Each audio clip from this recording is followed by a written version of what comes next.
அரேபிய நாடு. அங்கே ஒரு ஆட்சி தலைவர். அரேபிய நாட்டு ஆட்சி பொறுப்பை ஏற்றுக்கிட்டவர். அவர் ஆட்சி பொறுப்பை ஏற்றுக்கிட்ட பிறகு ஒரு நாள் ஒரு தெருவில் நடந்து போய்கிட்டு இருந்தார். அவர் தோளில் ஒரு பெரிய துணி மூட்டை, அதை சுமந்துக்கிட்டு கடத்தெருவை நோக்கி அவர் போய்கிட்டு இருக்கிறார். வழியில் அவரை சந்தித்தார் உமர். அவர் கேட்டார், கலீஃபா அவர்களே, எங்கே புறப்பட்டுட்டீங்க அப்படின்னு கேட்டார். கலீஃபான்னா ஆட்சி தலைவர்னு அர்த்தம். இதுக்கு அவர் சொன்னார், நான் துணி வணிகம் செய்கிறவன், அதனால் துணி வியாபாரம் செய்கிறதுக்காக போயிட்டுருக்கிறேன்னார். நீங்கள் இப்போ இந்த நாட்டுக்கு ஆட்சி தலைவர், ஆட்சி பொறுப்பில் இருக்கிறீங்க. நீங்கள் வியாபாரம் செய்ய போட்டால் அரசு பணிகளை செய்கிறது யார் அப்படின்னு கேட்டார் அவர். நான் அரசு பணிகளை மட்டுமே செஞ்சுக்கிட்டு இருந்தா என் குடும்பத்தை காப்பாற்றுறது யார் அப்படின்னு கேட்டார் அவர். இப்படி கேட்டவர் யார் தெரியுமா? அவர் தான் அபூபக்கர், இறை தூதர் முகமது அவர்களுக்கு பிறகு கலீஃபாவாக தேர்ந்தெடுக்கப்பட்டவர். அப்போலாம் ஆட்சி தலைவர்களுக்கு சம்பளம்னு எதுவும் கிடையாது. இந்த பிரச்சனையை எப்படி தீர்க்கிறதுன்னு யோசனை பண்ணார் உமர். அபு உபைதா அவர்கள்கிட்ட அழைச்சிட்டு போனார். அவர் யாருன்னா, அவர் தான் பொது நிதி கருவூலத்தின் பொறுப்பாளர். அவர்கிட்ட பிரச்சனையை சொன்னார். இது மாதிரி ஆட்சி தலைவருக்கு பொது நிதியிலிருந்து ஊதியம் அளிக்க முடியுமான்னு கேட்டார். பொது நிதி விதிகளின்படி அதுக்கு சாத்தியம் இல்லைன்னு சொல்லிவிட்டார் அவர். சரி, வேற ஏதாவது வழி இருக்குதான்னு கேட்டார் உமர். அபு உபைதா கொஞ்சம் யோசனை பண்ணி பார்த்தார். அப்புறமா சொன்னார், மக்காவிலிருந்து மதீனாவுக்கு குடிபெயர்ந்து வந்த அகதிகளுக்கு நிதி உதவி அளிக்கிறதுக்கு விதிகளில் இடம் இருக்கு. அப்படி பார்த்தா அபூபக்கரும் அகதி தானே, அதனால எல்லா அகதிகளுக்கும் கொடுக்கறது மாதிரியே அவருக்கும் ஒரு தொகை அளிக்கலாம்னார். கலீஃபா அபூபக்கருக்கு இந்த அகதி உதவி தொகையைத்தான் கொடுத்துட்டு வந்தாங்களாம். குடும்ப செலவுக்கு அது போதுமானதா இல்லை. இருந்தாலும் கலீஃபாங்கிறதுக்காக மற்ற அகதிகளை விட அதிகமாக தொகையை பெற அவர் விரும்பலை. மார்பு பக்கம் கிழிஞ்சிருந்த ஒரு மேலாடையை தான் அவர் அணிஞ்சிருந்தார். அவருடைய துணைவியார் அஸ்மா, அவங்க ஒரு நாள் தேன் அருந்த ஆசையாக இருக்குன்னாங்களாம். நமக்கு கிடைக்கிற ஊதியம் குடும்ப செலவுக்கே போதுமானதா இல்லையே, இந்த நிலையில் தேன் வாங்கிறதுக்கு காசுக்கு நான் எங்கே போவேன்ருக்கார் அவர். கொஞ்ச நாள் கழித்து அவங்க ஒரு தொகையை அவர்கிட்ட கொடுத்து தேன் வாங்கிட்டு வர சொன்னாங்களாம். இவருக்கு ஆச்சரியம், ஏது இந்த பணம்னு கேட்டிருக்காரு. நீங்கள் தினமும் குடும்ப செலவுக்காக கொடுத்துக்கிட்டு வந்த பணத்தில் கொஞ்சம் கொஞ்சமாக மிச்சப்படுத்தி வச்சேன்னாங்களாம். அபூபக்கர் அந்த பணத்தை எடுத்துக்கிட்டு நேராக பொது நிதி கருவூல பொறுப்பாளர்கிட்ட போனார். இந்த பணத்தை பொது நிதியில் சேர்த்துருங்க, இது அதிகப்படியாக எனக்கு தரப்பட்டு வந்த ஊதியம், அடுத்த மாதத்திலேருந்து இந்த தொகையை குறைச்சிங்கன்னு வேற சொல்லிவிட்டாராம். பசியை தணிக்க தேவையான அளவு உணவு, ஒரு ஜோடி உடை, இதை தவிர கூடுதலாக மக்கள் பொது நிதியிலிருந்து வாங்கிக்கிறதுக்கு என் குடும்பத்தாருக்கு உரிமை இல்லை அப்படின்னு சொல்லி கண்டிப்பாக சொல்லிவிட்டாராம். அவர் வாங்கிட்டு வந்த இந்த குறைந்த ஊதியம் கூட அவர் மனசை உறுத்திக்கிட்டே இருந்தது. கடைசி நேரம் அவர் தம்முடைய மகள் ஆயிஷா அவர்களை அழைச்சார். மகளே, இதுவரைக்கும் பொது நிதியிலிருந்து நான் வாங்கிட்டு வந்த தொகை என்னுடைய இதயத்தில் பாரமாக அழுத்திக்கிட்டு இருக்கு. என் தோட்டத்தை விற்று அதில் வர்ற பணத்திலிருந்து நான் இதுவரைக்கும் வாங்கிட்டு வந்த ஊதிய தொகையை கணக்கு போட்டு பொது நிதியில் சேர்த்துடு அப்படின்னாராம். பதவி ஏற்கிறதுக்கு முன்னாடி தன்கிட்ட இருந்ததை விட இப்போ கூடுதலாக என்ன சொத்து இருக்குன்னு பார்த்துருக்கார். ஒரு ஒட்டகம், ஒரு கோப்பை, ஒரு பணியாள். இதையும் அடுத்தபடியாக கலீஃபாவா வர்றவர்கிட்ட ஒப்படைச்சிருங்க அப்படின்னு விட்டாராம். அதே மாதிரி அடுத்து வந்த உமர்கிட்ட ஒப்படைச்சாங்க. அப்போ உமர் சொன்னாராம், அபூபக்கரே, இந்த முன்மாதிரியால் உங்களுக்கு பிறகு இந்த ஆட்சி பொறுப்பை ஏற்கிறவர்களை பெரும் நெருக்கடிக்கு ஆளாகி விட்டீங்க அப்படின்னு சொல்லி ரொம்ப கண் கலங்கினாராம். கடைசியாக அபூபக்கர் தன்னுடைய குடும்பத்தாருக்கு விட்டு சென்ற சொத்து ஒரு படுக்கை விரிப்பு, ஒரு போர்வை, அவ்வளவுதான். இது சிந்திக்க வேண்டிய ஒரு செய்தி. ஒரு ஊரில் ஒரு மன்னர் இருந்தாராம். அமைச்சர் அவர்கிட்ட சொன்னாராம், மன்னா, நம்ம ராஜ்யத்தில் இனிமே லஞ்ச ஊழலே இருக்காதுன்னாராம். ஆஹா, அப்படின்னா ஊழல் பேர் வழிகளையெல்லாம் நாடு கடத்தியாச்சா அப்படின்னு கேட்டிருக்காரு மன்னர். இதுக்கு அவர், அப்படி இல்லைங்க, இனிமே கொடுக்கறதுக்கு ஜனங்கள்கிட்ட பணமே இல்லை.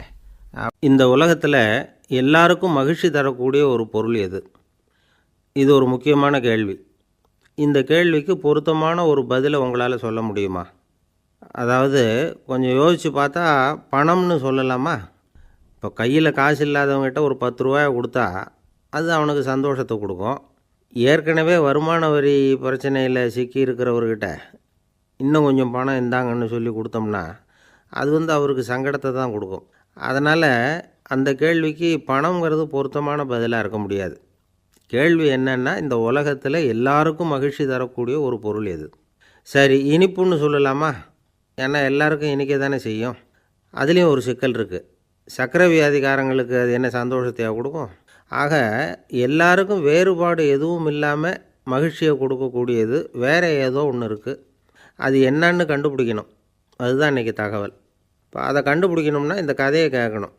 அது என்ன கதைன்னா, ஒரு ஊரில் ஒரு ராஜா இருந்தார். அவருக்கும் இதே சந்தேகம் வந்துட்டுது. அதாவது எல்லாருக்கும் இன்பம் தரக்கூடிய பொருள் எது அப்படின்னு. இதுக்கு பதில் தெரிஞ்சுக்கிறதுக்கு ஆசைப்பட்டார். சரி, அதுக்கு என்ன செய்யலாம்னு யோசனை பண்ணார். நாட்டு மக்களுக்கு பகிரங்கமாக ஒரு அறிவிப்பு கொடுத்தார். நம்ம நாட்டு மக்கள் இன்பம் தரக்கூடிய பொருள் எதுன்னு நினைக்கிறாங்களோ அதை கொண்டுக்கிட்டு வந்து அரண்மனையில் உள்ள கண்காட்சி மண்டபத்தில் வைக்கலாம். அப்படி அவங்க வைக்கிற பொருள்களில் எது எல்லாருக்கும் இன்பம் தரக்கூடியதாக இருக்குமோ அதை வச்சவருக்கு 1000 பொற்காசுகள் பரிசு அப்படின்னு அறிவிப்பு கொடுத்துட்டார். ஜனங்கள் இந்த அறிவிப்பை கேட்டாங்க. அதுக்கப்புறம் சும்மா இருப்பாங்களா? 1000 பொற்காசுன்னா சும்மாவா? அவங்க கையில் என்னென்ன கிடைச்சதோ அதையெல்லாம் கொண்டாந்து அரண்மனை காட்சி மண்டபத்தில் வச்சுட்டாங்க. அதுக்கப்புறமா ராஜா அங்கே வந்தார். ஒவ்வொன்றா பார்த்துக்கிட்டே வந்தார். முதல்ல ஒரு குயில் இருந்தது, இனிமையாக பாடக்கூடிய குயில். இந்த குயிலோட இன்னிசை எல்லாருக்கும் இன்பம் தரக்கூடியது தான். இருந்தாலும் காது கேட்காதவங்களுக்கு இந்த இசை எப்படி இன்பம் தர முடியும்? அதனால் இது சரியில்லைன்னு விட்டார். அடுத்தபடியாக போனார். அங்கே என்ன வச்சுருக்குறாங்கன்னு பார்த்தா ஒரு அழகான மயில் அங்கே தோகை விரித்து ஆடிக்கிட்டு இருக்குது. இந்த மயிலோட ஆட்டம் மனசுக்கு இன்பம் தரக்கூடியது தான். இருந்தாலும் பார்வை இல்லாதவங்க இந்த ஆட்டத்தை பார்த்து ரசிக்க முடியுமா? முடியாது. அதனால் இதுவும் சரியில்லை அப்படின்னு சொல்லிவிட்டார். அதுக்கு அடுத்தபடியாக போனார். பல வகையான இனிப்பு பண்டங்களை வச்சுருந்தாங்க. பார்த்தார், வயசானவங்களுக்கும் நோயாளிகளுக்கும் இது இன்பம் தராது, துன்பம் தான் கொடுக்கும் அப்படின்னார். இப்படி ஒவ்வொன்றா பார்த்துக்கிட்டே போகிறார். அழகான மலர்கள், கனிகள், ஓவியங்கள் எதுவுமே பொருத்தமாக தெரியல. சகல பேருக்கும் இன்பம் தரக்கூடிய வகையில் எதுவும் இல்லை. கடைசியாக வந்தார். அங்கே ஒரு களிமண் பொம்மை இருந்தது. அது என்ன பொம்மை தெரியுமா? பசியால் வாடி இருக்கிற ஒருத்தருக்கு ஒரு அம்மா இனிமையாக பேசிக்கிட்டு சோறு போடுறது மாதிரி அந்த பொம்மையை செஞ்சுருந்தாங்க. அதுக்கு கீழே அன்பு அப்படின்னு எழுதியிருந்துதான். ராஜா பளிச்சுன்னு ஒரு முடிவுக்கு வந்தார். அந்த பொம்மையை செஞ்ச சிற்பியை வரவழைச்சார், பரிசு கொடுத்தார். அன்பு ஒன்று தான் எல்லாருக்கும் இன்பம் அளிக்கக்கூடிய பொருள். காது கேட்காதவங்களும் அதை கேட்க முடியும், பார்வை இல்லாதவங்களும் அதை பார்க்க முடியும், குழந்தைகளும் அதை உணர முடியும் அப்படின்னு அதுக்கு விளக்கம் கொடுத்தார் அந்த மன்னர். இந்த உலகத்தில் எல்லாருக்கும் மகிழ்ச்சி தரக்கூடிய ஒரு பொருள் அன்பு தான். அதை புரிஞ்சுக்கிட்டு தான் சில கணவன்மார்கள் மனைவி பேரில் ரொம்ப அன்பை காட்டிக்கிறது வழக்கம். ஒரு வீட்டு வாசப்படி பக்கமாக மழைக்கு ஒதுங்கினார் ஒருத்தர். மழை தூரிக்கிட்டு இருந்தது, இருட்டு நேரம். அந்த வீட்டில் இருந்தவர், இன்றைக்கி ராத்திரி வேணும்னா இங்கேயே தங்கிட்டு காலையில் போங்க அப்படின்னார்.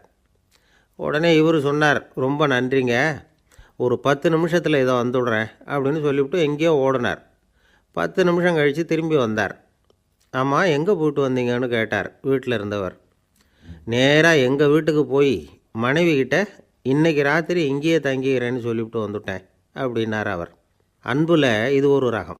ஆசைப்படுறதில் தப்பு இல்லை, ஆனால் அந்த ஆசை தேவைக்கு தகுந்த மாதிரி இருக்கணும். தேவைக்கு மீறிய ஆசைகள் இருக்குது பாருங்கள், அது தேவையில்லை. இந்த கருத்தை வலியுறுத்தது மாதிரி ஒரு கதை உண்டு. தேவேந்திரனுக்கு திடீர்னு வீடு கட்டணும்னு ஒரு ஆசை வந்துதான். வீடுன்னா நாம் கட்டுற மாதிரி இல்லை. தேவேந்திரன் வீடுன்னா சும்மாவா? ஒரு பிரம்மாண்டமான அரண்மனை கட்டணும். அது மாதிரி இந்த 3 லோகத்துலேயும் ஒரு அரண்மனை கிடையாது அப்படின்னு எல்லாரும் சொல்லணும். இது அவனோட ஆசை. உடனே தேவ தச்சரான விஸ்வகர்மாவை கூப்பிட்டான், உத்தரவு போட்டான். விஸ்வகர்மா தன்னுடைய உதவியாளர்களை எல்லாம் கூப்பிட்டு ஒன்றா சேர்த்துக்கிட்டார். படாத பாடுபட்டு ஒரு பெரிய அரண்மனையை கட்டி முடித்தார். கட்டி முடிக்க 1000 வருஷம் ஆச்சு. தேவேந்திரன் பார்க்குறான். அவனுக்கு திருப்தி ஏற்படலை. என்னுடைய அந்தஸ்துக்கு இது ரொம்ப சாதாரணமான கட்டிடம், இதை விட இன்னும் பெருசாக கட்டு அப்படின்னா. தேவ தச்சர் திணறி போயிட்டார்.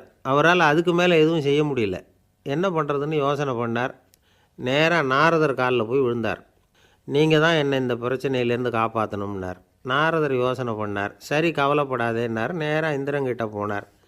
இந்திரன் நாரதரை பார்த்த உடனே வாங்கன்னு கூட்டிகிட்டு போய் அரண்மனையை காட்டினான். இது மாதிரி ஒரு அரண்மனையை நீங்கள் வேறு எங்கேயாவது பார்த்துருக்குறீங்களா அப்படின்னு ரொம்ப பெருமையாக கேட்டான். நான் பார்த்ததில்லை, ஆனால் என்னை விட வயசில் மூத்தவர் மகரிஷி லோமேசர், அவர் ஒரு வேளை பார்த்துருக்கிறாரா என்னமோ அப்படின்னார். உடனே அவரை மனசில் நினச்சி தியானம் பண்ணினார். அடுத்த கணம் லோமேசர் அங்கே வந்தார். இடையில் ஒரு சின்ன துண்டு, கையில் ஒரு கமண்டலம், தலையில் ஒரு பாய், அவ்வளவுதான் அவர்கிட்ட இருந்தது. எதுக்காக தலையில் எந்த பாய் அப்படின்னு கேட்டான் இந்திரன். என்ன மாதிரி அற்ப ஆயுள் உள்ள ஒரு ஜீவன் தனியாக வீடு கட்டிக்கிட்டு திண்டாடணுமா? இந்த பாய் தான் ஒரு வீடு மாதிரி எனக்கு நிழல் கொடுக்குது அப்படின்னார் அவர். என்னது, உங்களுக்கு அவ்வளவு கொஞ்சமான ஆயுளா அப்படின்னு ஆச்சரியத்தோடு கேட்டான் இந்திரன். ஆமாம், இதை பாரு, என்னுடைய மார்பில் ஒரு பொற்காசு அளவுக்கு ரோமம் உதிர்ந்துட்டுது. எப்போ என் உடம்புல உள்ள எல்லா ரோமமும் உதிர்ந்துருமோ அப்போ என்னுடைய ஆயுள் முடியும் அப்படின்னார். எப்போ அந்த ரோமங்கள் பூரா உதிரும்னு கேட்டான் இவன். ஒரு பிரம்மா மறைஞ்சதும் ஒரு ரோமம் உதிரும். என் உடம்புல உள்ள ரோமங்களின் எண்ணிக்கை எவ்வளவோ அவ்வளவு பிரம்மாக்கள் தோன்றி அவங்க ஆயுள் முடியும் பொழுது என் உடம்புல உள்ள ரோமங்கள் பூரா உதிரும் அப்படின்னார். அப்படின்னா ஒரு பிரம்மாவோட ஆயுள் எவ்வளவு காலம்னு கேட்டான். ஒரு பிரம்மாவுக்கு 100 தேவ வருஷம். ஒவ்வொரு தேவ வருஷத்துக்கும் 365 தேவ நாள். ஒவ்வொரு தேவ நாள்லேயும் ஒன்றை மாதிரி 14 இந்திரர்கள் தோன்றி மறைகிறாங்க அப்படின்னு மகரிஷி லோமேசர் சொல்கிறார். இதை கேட்டதும் இந்திரன் ஆடி போயிட்டான். அவ்வளவு ஆயுள் உள்ள இவரே அற்ப ஆயுள்னு சொல்கிறார். நான் என்னுடைய ஆயுளை பெருசாக நினச்சிக்கிட்டு பிரம்மாண்டமான அரண்மனை கட்டணும்னு ஆசைப்படுறேனே அப்படின்னு நினச்சான். எனக்கு வீடு கட்டின வரைக்கும் போதும்னு விட்டான். அதனால் நாமெல்லாம் நம்முடைய தேவைக்கு தகுந்த மாதிரி ஆசைப்படுறது தான் நியாயம். ஆனால் அப்படியே நடந்துக்கிறோம். மனுஷன் கடவுளையே ஏமாற்றி காசு வாங்கிறதுக்குள்ள ஆசைப்படுறான். ஒருத்தன் கடவுளை நினச்சி தவம் இருந்தான். கடவுள் நேரில் வந்தார். தேவலோகத்தில் ரூபாய்க்கெல்லாம் என்ன மதிப்புன்னு கேட்டான். அங்கெல்லாம் ரூபாய்ங்கிறது உங்கள் பணத்தில் 1 கோடி ரூபாய்க்கு சமம். அதாவது தேவலோகத்தில் 1 ரூபான்னா இங்கே 1 கோடி ரூபா. அது மாதிரி எங்களுக்கு ஒரு நாளுங்கிறது உங்கள் கணக்கில் 1 கோடி வருஷத்துக்கு சமம் அப்படின்னார் கடவுள். அப்படின்னா எனக்கு நீங்கள் அதிகமாக எதுவும் தர வேணாம், உங்கள் கணக்குப்படி ஒரே 1 ரூபா கொடுங்க, அது போதும்னா இவன் ரொம்ப சாமர்த்தியமாக. கடவுள் யோசனை பண்ணார். அது ஒன்றும் கஷ்டம் இல்லை, 1 ரூபா தானே கேட்குற, கொடுத்துட்றேன். ஆனால் இப்போ வரும்பொழுது நான் எடுத்துக்கிட்டு வரல, எங்கள் கணக்குப்படியே 1 நாள் பொறுத்துக்க பணத்தோடு வந்துடுறேன் அப்படின்னு சொல்லிவிட்டு பறந்து போயிட்டார். ஒரு நாள் ஒரு தகப்பனார் தன்னுடைய பிள்ளையை அழைச்சிக்கிட்டு வந்தார். சார், இவன் சரியாக படிக்க மாட்டேங்கிறான், பெரியவங்களை மதிக்க மாட்டேங்கிறான், நீங்கள் கொஞ்ச நாள் இவனுக்கு குருவாக இருந்து நல்ல விஷயங்களை சொல்லி கொடுத்தா தேவையில்லைன்னார். பெரியவங்களையே மதிக்காதவன் எப்படி என்ன மதிக்க போகிறான் அப்படிங்கிறது நமக்கு யோசனை வரும் இல்லையா? வேணாங்க, என்னை விட்டுருங்க அப்படின்னோம். அவர் விட மாட்டேன்னு விட்டார். இல்லைன்னா அவரே சிஷ்யன் ஆகிடுவார் போல இருந்தது. சரி, வேறு வழி இல்லாமல் அந்த பையனையே என்னுடைய சீடை நான் ஏற்றுக்கிட்டு உபதேசமெல்லாம் பண்ண ஆரம்பித்தோம். அதாவது குரு பக்தின்னா அது எப்படி இருக்கணுங்கிறத பற்றி சொல்லி கொடுத்தோம் அவனுக்கு. சதமகர் அப்படின்னு ஒரு குரு இருந்தார். அவருக்கு ஒரு சீடர். அவன் பேர் துளசி சைதன்யன். நைஷ்டிக பிரம்மச்சாரி. தன்னுடைய குருவுக்கு எந்த நேரத்தில் எது தேவைங்கிறத புரிஞ்சுக்கிட்டு சேவை செய்கிறவன். ஆனால் இவனை பற்றி மற்ற சீடர்களுக்கு பொறாமை வந்துட்டுது. இவன் மட்டும் இப்படி இருக்கானேன்னு உடனே குருக்கிட்ட போய் கோல் மூட்டினாங்க. அவன் சரியில்லை, அவன் நடந்துக்கிறது சரியில்லை, அப்படி இப்படின்னு எதையாவது சொல்லி. இருந்தாலும் இதையெல்லாம் அந்த குரு நம்பலை. அவருக்கு தெரியும் யார் யார் எப்படின்னு. துளசி சைதன்யன் பெருமையை மற்ற சீடர்களுக்கு உணர்த்தணும் அப்படின்னு நினச்சார். அதுக்கு ஒரு வழி பண்ணார். ஒரு நாள் சீடர்களை எல்லாம் கூப்பிட்டுக்கிட்டு ஒரு காட்டு வழியாக போய்கிட்டு இருந்தார். அங்கே ஒரு பெரிய மலை அருவி கொட்டிக்கிட்டு இருந்தது. குரு சீடர்கள் பக்கம் திரும்பினார். இந்த மலையின் மேலே இருந்து அந்த படுபாதாளத்தில் குதிக்கிறதுக்கு உங்களில் யார் தயார் அப்படின்னு கேட்டார். ஒரு சீடனும் ஆய திறக்கலை, ஒதுங்கி நின்றுக்கிட்டாங்க. பின்னாடி மூட்டை முடிச்சோடு வந்துக்கிட்டு இருந்தான் துளசி சைதன்யன். அவனை பார்த்தார். தப்பாருப்பா, நீ மேலே இருந்து அந்த அருவியில் குதி அப்படின்னார். அப்படியே செய்கிறேன் சுவாமின்னா ஓடி போய் பொத்துன்னு குதிச்சுட்டான். அடுத்த கணமே குருநாதர் தன்னுடைய யோக சக்தியால் பறந்து போய் அவன் கீழே விழுந்துடாமல் தாங்கி பிடிச்சி கொண்டுக்கிட்டு வந்துட்டார். மற்ற சீடர்களுக்கெல்லாம் ஒரு மாதிரி ஆயிட்டுது. அடுத்தபடியாக என்ன பண்ணலாம்னு யோசித்தாங்க இவனை மாட்டி விடுறதுக்கு. ஒரு நாள் வெத்தலை அடிக்கிற ஒரு சின்ன உரலையும் உலக்கையையும் எடுத்து ஒளிய வச்சுட்டாங்க. சதமகர் சன்னியாசி இல்லை, அவர் வெத்தலை போடுவார். பல்லு சரியில்லை, அதனால் இடித்து தான் வெத்தலையை போடணும். திடீர்னு வெத்தலை பாக்கு கேட்டார். வழக்கமாக உரலில் இடித்து தர்றது தான் துளசியின் பழக்கம். உரலை தேடினா கிடைக்கல, என்ன பண்ணுறது? குரு கேட்டுவிட்டாரே, குரு சேவை தானே முக்கியம். என்ன பண்ணால் வெத்தலை பாக்க தன்னுடைய வாயில் போட்டு முன்னும் அதை எடுத்து அவர்கிட்ட கொடுத்துட்டான். குரு எதையோ படிச்சுக்கிட்டே அதை வாங்கி வாயில் போட்டுக்கிட்டார். துளசி இன்றைக்கி தாம்பூலம் நல்லா இடிக்கப்பட்டிருக்கு, ருசியாக வேறு இருக்குது, அதை இடித்த பாத்திரத்தை என் கண்ணால் பார்க்கணும்னு ஆசையாக இருக்குன்னு விட்டார். அதை மட்டும் அனுப்பி போய் நீ வர வேண்டான்னு வேற சொல்லிவிட்டார். இதை கேட்டதும் துளசி தவிச்சு போயிட்டான். இவன் போகாமல் எப்படி வாயை மட்டும் அனுப்பி வைக்க முடியும்? இவன் தவிக்கிறத பார்த்ததும் மற்ற சீடர்களுக்கெல்லாம் மனசுக்குள்ளே ரொம்ப சந்தோஷம். துளசி கொஞ்சமும் யோசிக்கலை, வாழை எடுத்தான், தன்னுடைய தலையவே அப்படியே அறுத்து வெட்டி எடுத்தான், இன்னொரு சீடங்கிட்ட கொடுத்துட்டான், எடுத்துகிட்டு போன்னு சொல்லி கொண்டுட்டு போய் குரு முன்னாடி வைக்கிறாங்க. அந்த தலையில் வாய் திறந்துருக்கு, வெத்தலை போட்டு முன்னு இருந்தது, தெரிஞ்சு போச்சு, சிவப்பாக இருந்தது. அவனுடைய குரு பக்தியை இப்போ எல்லாரும் ஒத்துக்கிட்டாங்க. அதுக்கப்புறம் குரு சதமகர் தன்னுடைய அற்புத திறமையினால் அந்த தலையை மறுபடியும் ஒட்ட வச்சுட்டார். துளசிக்கு உயிர் வந்துட்டுது. இப்படி ஒரு பெரிய கதை உண்டு. அதாவது துளசி சைதன்யன் அவனுடைய குரு பக்தி எப்படி அப்படின்னு கேட்டோம்.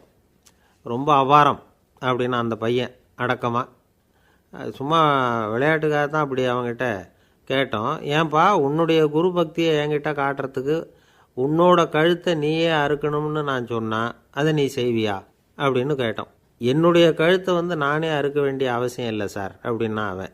ஏண்டான்னு, அதே காரியத்தை தான் இனிமேல் நீங்கள் தினமும் செய்ய போகிறீங்களே சார் அப்படிங்கிறான். ஒருத்தர் ரொம்பவும் மகிழ்ச்சியாக வந்துக்கிட்டு இருந்தார். என்ன விஷயம்னு விசாரித்தேன். நான் தோற்று போயிட்டேன், அதுதான் மனசுக்கு மகிழ்ச்சியாக இருக்குது அப்படின்னார்.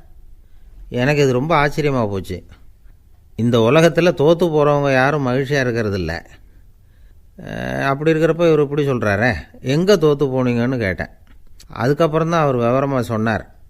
என்னோட 5 வயசு குழந்தையோடு நான் விளையாடிக்கிட்டு இருந்தேன்.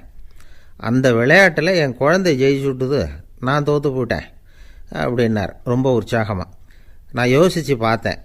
அதாவது நாம் சின்ன குழந்தையாக இருக்கிறப்போ எந்த விளையாட்டில் கலந்துக்கிட்டாலும் அதில் நாம் தான் ஜெயிக்கணும்னு ஒரு வெறி நமக்குள்ளே இருக்கும். நம்மளை எதிர்த்து விளையாடுறவர் நல்லவரா கெட்டவரா, பெரியவரா சின்னவரா அப்படிங்கிறதெல்லாம் முக்கியம் கிடையாது. அவர் தோற்று போகணும், நாம் ஜெயிக்கணும், அதுதான் முக்கியம். எதிரியை சந்தோஷப்படுத்த விளையாடுகிற கலை அப்போ நமக்கு தெரியறதில்ல. வாழ்க்கையில் ஒரு பக்குவம் வந்ததுக்கு அப்புறம் வெற்றி பெறணுங்கிற மன அழுத்தம் போயிடுது. போட்டியில் ஜெயிக்கணுங்கிறத விட குழந்தையை சந்தோஷப்படுத்தணுங்கிறது முக்கியமாக போச்சு. ஜெயிக்கணுங்கிற வெறி ஓடி போட்டுது. ஒரு குழந்தையாக இருந்தப்போ நம்ம வளர்ச்சிக்கு உதவிய வெறி பெரியவனானதுக்கு பிறகு நமக்கு எதிரியாக மாறுது. அதை சரியான சமயத்தில் நாம் புரிஞ்சுக்கிட்டோம்னா போதும், நாம் பொழைச்சிக்கலாம். ஒவ்வொரு மனுஷனுமே வாழ்க்கையோட அடுத்த கட்ட வளர்ச்சியில் அடி எடுத்து வைக்கிற நேரத்தில் தன்கிட்ட இருந்து ஏதோ ஒரு குணத்தை அல்லது தன் குணம் இருந்த ஏதோ ஒரு உறவை நாம் இழக்கத்தான் வேண்டியிருக்குது. ஒரு கட்டம் வரைக்கும் உதவியாக இருந்த குணம் அடுத்த கட்டத்துக்கு தடையாக கூட மாறிடலாம். இந்த பரிமாண மாற்றத்துக்கு உள்ளாகிற ஒவ்வொருத்தரும் பிரத்யட்சமாக இதை உணர்றாங்க. ஆனால் பல பேர் எப்படின்னா பழசை திறந்துவிட்டு புதிய கொள்கைகளை உருவாக்கிக்கிறதுக்கு இஷ்டம் இல்லாமல் இருந்துடுறாங்க, அல்லது அப்படி செய்ய முடியாமல் தவிக்கிறாங்க. இதையெல்லாம் மீறி அந்த பழசை திறந்துட்டா அதை இழந்ததால் உண்டாகிற மன அழுத்தம் சில காலத்துக்கு வருத்திக்கிட்டு தான் இருக்கும், வேறு வழி இல்லை. ஆரோக்கியமான ஒரு முன்னேற்றத்துக்காக அந்த மன அழுத்தத்தை தாங்கிக்கத்தான் வேணும் அப்படிங்கிறாரு அந்த உலக புகழ்பெற்ற மேதை ஒருத்தர், இந்த ஸ்காட் பெக் அப்படிங்கிறவர். பிறந்த நாள் முதல் இதுதான் சரி அப்படின்னு கற்பிக்கப்பட்டு வந்த ஒவ்வொரு தத்துவத்தையும் தங்களுடைய வளர்ச்சிக்கு தகுந்த மாதிரி மாற்றி அர்த்தப்படுத்தி கொள்ள முடியாமல் வாழ்க்கை சூழலில் அப்படியே அரைப்பட்டு தூளாகிறவர்கள் தான் ரொம்ப தவிக்கிறாங்களாம். இதுதான் அவருடைய கருத்து. பெரும்பாலும் மனிதர்களுடைய நடுத்தர வயசில், அதாவது 30 தாண்டுகிற சமயத்தில் தான் இந்த தவிப்பு உண்டாகுதான். இதை தான் மேற்கத்திய நாடுகளில் அடிக்கடி மிட் லைஃப் கிரைசிஸ் அப்படின்னு சொல்கிறாங்க. அப்பப்போ பழசையெல்லாம் தொலைச்சி விட்டு புதுசாக பிறக்கிறதுக்கு கற்றுக்கணும். ஒவ்வொரு நிமிஷத்தையும் அந்த நிமிஷத்துக்கு ஏற்ற சித்தாந்தம் கொண்டவர்களாக சந்திப்போம் அப்படிங்கிறார் அந்த உளவியல் நிபுணர். இப்படி பழகிக்கிட்டால் வாழ்க்கை இன்பமயம், இல்லைன்னா தவிப்பு மயம்தான். பழசை தொலைக்க முடியாதவர்களில் எத்தனையோ பேர் உண்டு, எத்தனையோ ரகம் உண்டு. அதில் வேடிக்கையான நண்பர்களும் உண்டு. ஒருத்தர் நண்பர் வீட்டுக்கு போனார். அவர் ஏதோ இனிப்பு பலகாரம் கொடுத்து சாப்பிட சொல்லியிருக்கிறாங்க அவங்க வீட்டில். இவர் சாப்பிட்டு பார்த்துட்டு சொன்னாராம், சார் 6 மாதத்துக்கு முன்னாடி ஒரு தடவை இங்கே வந்தேன், அப்போது ஒரு இனிப்பு பலகாரம் கொடுத்தீங்க, அது இதை விட நல்லா இருந்தது சார் அப்படின்னாராம். அப்போ செஞ்ச அதே இனிப்பு பலகாரம் தான் சார் இதுவும் அப்படின்னாராம் அவர். இயேசுநாதர்கிட்ட ஒருத்தர் கேட்டாராம், இயேசுவே என்னை எவ்வளவு நேசிக்கிறீர்கள் அப்படின்னு. அவர் தன்னுடைய 2 கைகளையும் அகல விரித்து இவ்வளவு என்று சொல்லி சிலுவையில் உயிர் நீத்தார் அப்படின்னு சொல்லுவாங்க. அதாவது அந்த நேசிப்புக்கு எல்லை கிடையாது, அதே போல் மன்னிப்புக்கும் எல்லை கிடையாது. இது இயேசுநாதர் சொல்லி கொடுத்த ஒரு பாடம். இயேசுனுடைய சீடர்களில் ஒருத்தன் பீட்டர், அவன் ஒரு நாள் இயேசுநாதர்கிட்ட கேட்டிருக்கான், இயேசுவே, நான் என்னுடைய தம்பிக்கிட்ட அடிக்கடி சண்டை போட்டுக்கிட்டு இருக்கிறேன், என்னுடைய சகோதரன் கூட. அவனை நான் எத்தனை தடவை மன்னிக்கிறது? ஏற்கனவே 7 தடவை அவனை மன்னிச்சுட்டேன் அப்படின்னு சொல்லியிருக்கிறான். அப்போது இயேசு சொன்னாராம், மன்னிக்கிறதுக்கு எத்தனை தடவைங்கிற கணக்கெல்லாம் கிடையாது. எத்தனை தடவை உன்னுடைய சகோதரன் உன்னை கோபப்படுத்துகிறானோ அத்தனை தடவை நீ மன்னிக்கிறதுக்கும் தயாராக இருக்கணும், அதுதான் அப்படின்னு சொன்னாராம். அப்போ இவனுக்கு ஒன்றும் புரியல, இது என்ன அவன் தப்பு பண்ணிக்கிட்டே இருப்பான், நாம் மன்னிச்சுக்கிட்டே இருக்கிறதா அப்படிங்கிறது மாதிரி குழப்பமாக இருந்திருக்கிறான். அப்போது இயேசுநாதர் தன்னுடைய சீடன் பீட்டர்கிட்ட ஒரு கதை சொன்னாராம். அந்த கதை இன்றைக்கு நாம் எல்லாரும் சிந்தித்து பார்க்க வேண்டிய ஒரு கதை. அதாவது மன்னிப்பை விரும்புகிறவர்கள் மன்னிக்கவும் தயாராக இருக்க வேண்டும் அப்படிங்கிறது தான் அந்த கதையினுடைய தத்துவம். அந்த இயேசுநாதர் சொன்ன கதை என்னென்னா, ஒரு மன்னர் இருந்தார். அவர் ஒரு நாள் அரண்மனையில் உட்காந்து கணக்கு வழக்குகள்லாம் பார்த்துக்கிட்டு இருந்தார். நம்ம அரண்மனையிலேருந்து யார் யார் அரசாங்க கடன் வாங்கியிருக்கிறாங்க, யார் யார் திருப்பி செலுத்தியிருக்கிறாங்க அப்படிங்கிற விவரத்தையெல்லாம் பார்த்துக்கிட்டு இருந்தார். அப்போ தான் புரிஞ்சுது, அந்த அரண்மனையில் வேலை செய்கிற ஒருத்தனே அரசாங்க கடன் வாங்கியிருக்கிறான். எவ்வளவு? 10,000 பொற்காசுகள் வாங்கியிருக்கான் கடன். இந்த 10,000 பொற்காசுகளை திருப்பி செலுத்தலை அரசாங்கத்துக்கு. இது மன்னர் கவனத்துக்கு வந்தது. உடனே நம்ம அரண்மனையில் இருக்கிறவனே அரசு கடன் வாங்கி திருப்பி செலுத்தாமல் இருக்கான், அவனை கூப்பிட்டு வாங்கன்னு சொல்லி கூப்பிட்டுட்டு வந்தாங்களாம். விசாரிச்சிருக்கிறாங்க, என்னப்பா நீ எவ்வளோ ஒன்று? ஆமாங்க, 10,000 பொற்காசுகள் வாங்கியிருக்கிறேன், இன்னும் திருப்பி கட்டலைன்றிருக்கான். உடனே அவர் மன்னர் சொல்லியிருக்கிறார், நம்ம சட்டத்திட்டப்படி நீ உடனே பணத்தை திருப்பி கட்டிடு.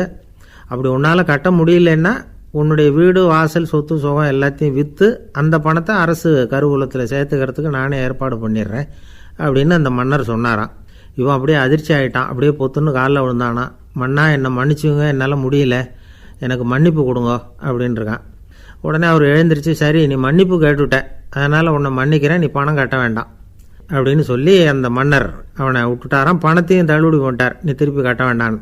இவனுக்கு ரொம்ப மகிழ்ச்சி, அதனால் ரொம்ப உல்லாசமாக வந்துக்கிட்டு இருக்கிறான். தெருவில் வந்துக்கிட்டு இருக்கிறப்ப இவங்கிட்ட கடன் வாங்கின ஒருத்தன் எதுக்கு வந்துக்கிட்டு இருக்கான். அவன் இவங்கிட்ட ஒரு 100 பொற்காசுகள் கடன் வாங்கியிருக்கான். அவன் வந்தான், இவன் போய் அவன் சாட்டையாக பிடிச்சிக்கிட்டான், நீ எப்படா என் கடனை திருப்பி கொடுக்க போகிறேன்னு. அவன் இப்போ முடியல, கொஞ்சம் பொறுத்துக்கா, அப்புறம் தரேன் இருக்கான். அதெல்லாம் முடியாது, நீ கொடுத்து தான் ஆகணும் அப்படின்னு இவன் புடிவமாக சொல்கிறான். இப்போ நிலைமையை பாருங்கள், இவன் ஏற்கனவே 10,000 பொற்காசுகள் அரசாங்கத்தில் கடன் வாங்கினா அதுக்கு மன்னிச்சு விட்டுட்டார் இவனை. ஆனால் இவன் இன்னொருத்தனை மன்னிக்கிறதுக்கு தயாராக இல்லை. இவங்கிட்ட கடன் வாங்கின இன்னொருத்தன் 10 பொற்காசுகள், அவனை மன்னிக்க தயாராக இல்லை. அவனை கொண்டு போய் நீதிமன்றத்தில் கொண்டு போய் நிறுத்தி தண்டனை வாங்கி கொடுத்துட்டான். நீதிபதி என்ன சொன்னார், அந்த இவன் வாங்கின பொற்காசுகளை திருப்பி கட்டுற வரைக்கும் ஜெயிலில் இருக்கணுங்கிறது தீர்ப்பு. ஆனால் உடனே அரசர் காதில் விழுந்தது. சொல்லிட்டாங்க, உங்ககிட்ட மன்னிப்பு வாங்கிட்டு போனானே ஒருத்தன், அவன் இன்னொருத்தனை மன்னிக்கிறதுக்கு தயாராக இல்லை, அவனை கொண்டு போய் ஜெயிலில் அடைச்சிட்டான் அப்படின்னு. உடனே மன்னர் பார்த்தார், இவனை மறுபடியும் கூப்பிட்டு வர சொன்னார். தபாரப்பா, நான் உன்னை மன்னிச்சு விட்டேன், ஆனால் நீ இன்னொருத்தனை மன்னிக்கிறதுக்கு தயாராக இல்லை, அதனால் என்னுடைய தீர்ப்பையும் மாற்றுறேன், நீயும் அரசு கடன் தீர்ற வரைக்கும் ஜெயிலில் தான் இருக்கணும் அப்படின்னு சொல்லி ஜெயிலுக்கு அனுப்பிச்சிட்டாராம். இப்படி ஒரு கதையை இயேசுநாதர் தன்னுடைய சீடருக்கு சொன்னதாக ஒரு வரலாறு. அது என்ன, அதிலேருந்து நாம் புரிந்து கொள்ள வேண்டியதுன்னா, நாம் மன்னிக்கப்படணும்னு நாம் விரும்புகிறோம்னா நாம் இன்னொருத்தரை மன்னிக்கிறதுக்கு தயாராக இருக்கணும். அதனால் நாம் இன்னொருத்தரை யாரையும் மன்னிக்க மாட்டோம், ஆனால் என்ன இன்னொருத்தர் மன்னிக்கணும் அப்படிங்கிறது மாதிரி செய்யக்கூடாதுன்னு சொல்லுவாங்க. அது மாதிரி நாம் இப்போ இது தப்பாக புரிஞ்சுக்கிறவங்களும் இருக்கிறாங்க. பாவம் மன்னிப்புங்கிறதுலாம் எதுக்குன்னா, அதாவது மறுபடியும் பாவம் செய்யாமல் இருக்கிறதுக்காக தான். அதான் மன்னிக்கிறாரே அப்படிங்கிறதுக்காக மறுபடியும் பாவம் பண்ணிகிட்டு இருக்கிறது இல்லை. அதான் ஒருத்தர் கேட்டாராம், பாவத்திலேருந்து மன்னிப்பு கிடைக்கணும்னா நீ என்ன செய்யணும் அப்படின்னு கேட்டிருக்கார். அதுக்கு அவன் சொல்லியிருக்கிறான், நான் முதல்ல பாவம் செய்யணும், அப்போ தானே மன்னிப்பு கிடைக்கும் அப்படின்னு நானாம். இப்படிப்பட்டவர்கள் தான் இன்றைக்கி உலகத்தில் அதிகமாக இருக்கிறாங்க. அதனால் இந்த மன்னிப்பின் மகத்துவங்கிறது இயேசுநாதர்கிட்டேருந்து தான் நாம் புரிஞ்சுக்கணும். அந்த இயேசு சொன்ன அந்த மன்னிக்கிற மனோபாவம் இருந்தால் இன்றைக்கி உலகம் பூராவும் அமைதி பூங்காவாக இருக்கும். அதில் ஒன்றும் ஆச்சரியமே இல்லை, அதில் ஒன்றும் சந்தேகமும் இல்லை. அதனால் மன்னிக்கிற மனோபாவத்தை நாம் எல்லாரும் நமக்குள்ளே வளர்த்து கொள்ள வேண்டும் அப்படிங்கிறது தான் நாம் இன்றைக்கு எல்லோரும் சிந்தித்து பார்க்க வேண்டிய ஒரு செய்தி. ஒரு வயசான அம்மா தெரு வழியாக போயிட்டு இருந்தாங்க. அவங்க கையில் எண்ணத்தையோ வச்சுக்கிட்டு அதை அடிக்கடி பார்த்துக்கிட்டே இருந்தாங்க. ஒருத்தன் மெதுவாக அவங்கக்கிட்ட போய் கையில் இருக்கிறது என்ன அப்படின்னு எட்டி பார்த்தா அவங்க கையில் 4 பல்லு இருந்துதான். இவன் ஆச்சரியமாக அந்த அம்மாவை பார்த்தான். ஏம்மா உனக்கு என்ன பைத்தியமா, ஏது இந்த பல்லு, இதை என்னத்துக்காக கையில் வச்சுக்கிட்டு அலைஞ்சிக்கிட்டு இருக்கிற அப்படின்னு கேட்டிருக்கான். அதுக்கு அந்த அம்மா விவரம் சொல்ல ஆரம்பித்தாங்களாம். இதை பாருப்பா, எனக்கு ஒரு மகன் இருந்தான், அவனை ரொம்ப செல்லமாக வளர்த்தேன். அவனை தரையிலே நடக்க விடுறதில்ல, எப்பவும் தூக்கி வச்சுக்கிட்டு இருப்பேன். அவன் நல்லா பெரியவனாகி பள்ளிக்கூடம் போகிறப்ப கூட அவன் புஸ்தக மூட்டையை நான் தான் சுமந்துக்கிட்டு போவேன். பார்க்குறவங்க கூட கேலி பண்ணுவாங்க, ஏம்மா படிக்க போகிறது நீயா உன் பிள்ளையான்னு கேட்பாங்க. அவன் இன்றைக்கி எவ்வளோ பெரிய மனுஷன் ஆகிட்டான், வெளிநாட்டில் பெரிய உத்தியோகத்தில் இருக்கான். சமீபத்தில் இங்கே வந்துட்டு போனான். ஒரு நாள் ஏதோ கோபத்தில் என்ன அரைஞ்சுட்டான். அப்போ இந்த 4 பல்லும் கீழே விழுந்துட்டுது. இன்னமும் கூட விழுந்திருக்கும், ஆனால் பல்லு தான் இல்லை. என் புள்ள அரைஞ்சதுனால விழுந்த பல்லு இல்லையா அது, அதனால் இதை எப்பவும் என் கையிலே வச்சுக்கிட்டு ஆசையோடு பார்த்துக்கிட்டு இருக்கிறேன். அவன் தான் வெளிநாட்டுக்கு போட்டான், அவனை பார்க்க முடியாத ஏக்கத்தை நான் இந்த பல்லை பார்த்து போக்கிக்கிறேன் அப்படின்னு நாங்களாம் அந்த அம்மா. இந்த கதை எதுக்காகன்னா, தாய் அன்பு அப்படிங்கிறது எப்படிப்பட்டதுங்கிறத புரிஞ்சுக்கிறதுக்காக. கல்யாணம் ஆனதுக்கு அப்புறம் தாயை மறந்து விடுறவங்க எத்தனை பேர் இந்த உலகத்தில், அவங்க காதில் வேணுங்கிறதுக்காக தான் இந்த தகவல். ஆனால் ஒரு விஷயம் மட்டும் நல்லா புரிஞ்சுக்கணும், தாயை மதிக்க தெரிஞ்சவங்க தான் இன்றைக்கி வாழ்க்கையில் எல்லா விதத்துலேயும் முன்னுக்கு வந்திருக்கிறாங்க. வேணும்னா விசாரித்து பார்த்துக்குங்க. இன்னொரு அம்மா இருந்தாங்க, அவங்க தினமும் ஒரு கோயிலுக்கு வருவாங்க. சாமியை பார்த்து, கடவுளே நான் இறந்து போனால் நரகத்துக்கு போகணும் அப்படின்னு வேண்டிக்குவாங்களாம். எல்லோரும் சொர்க்கத்துக்கு போகணும்னு தானே கடவுள்கிட்ட வேண்டிக்குவாங்க. இந்த அம்மா தினம் நான் நரகத்துக்கு போகணும் அப்படின்னு வேண்டிக்கிறாங்க. அங்கே இருந்த அர்ச்சகருக்கு இது சந்தேகம். ஒரு நாள் அதை நேரடியாகவே அவங்கக்கிட்ட கேட்டுவிட்டார். அதுக்கு அந்த அம்மா பதில் சொன்னாங்களாம், ஐயா எனக்கு கல்யாணம் ஆகி ரொம்ப நாள் வரைக்கும் குழந்த பாக்கியம் இல்லாமல் இருந்தது. கோயில் குளம் எல்லாம் சுற்றி வந்தேன். ரொம்ப நாள் கழித்து ஒரு குழந்த பிறந்தது, ஆண் குழந்தை. அவனை நான் ரொம்ப செல்லம் கொடுத்து வளர்த்தேன். அதோட விளைவு என்ன ஆச்சுன்னா, அவன் ரொம்ப மோசமாக ஆகிட்டான். கெட்ட பழக்க வழக்கம்லாம் கற்றுக்கிட்டான். அவன் இறந்து போனால் நிச்சயம் அவனுக்கு நரகம்தான் கிடைக்கும். அந்த அளவுக்கு கெட்டவன் அவன். அப்படிப்பட்ட காரியங்கள்லாம் பண்ணிகிட்ருக்கான், எனக்கு தெரியும். இவனுக்காக நரகத்தில் கூட யாரும் தயவு காட்ட மாட்டாங்க, தாட்சண்யம் காட்ட மாட்டாங்க. அதனால் இவனுக்கு முந்தி நான் இறந்து நரகத்துக்கு போயிட்டா அங்கே இவனை கவனிச்சிக்கலாமே, இவனுக்கு பணிவிடை செய்யலாமேன்னு பார்க்குறேன் அப்படின்னு நாங்களாம். அதனால தான் நான் நரகத்துக்கு போகணும்னு தினம் ஆண்டவனை வேண்டிகிட்டு இருக்கிறேன் அப்படின்னு கண்கலங்கி அந்த அம்மா சொன்னாங்களாம். அதுதான் தாய் உள்ளம்ங்கிறது. தாயின் பெருமையை சரியாக உணர்ந்துட்டா அவங்களுக்கு எப்பவும் எந்த கஷ்டமும் வராது. இது ஏதோ உபதேசத்துக்காக சொல்கிற வார்த்தை இல்லை, உண்மையான வார்த்தை. இந்த விவரத்தையெல்லாம் நண்பர் ஒருத்தர்கிட்ட சொல்லிகிட்டு இருந்தேன். அவர் கொஞ்ச நாள் கழித்து என்னை தேடி வந்தார். அவர் கையிலேயும் 4 பல்லு வச்சுருந்தார்.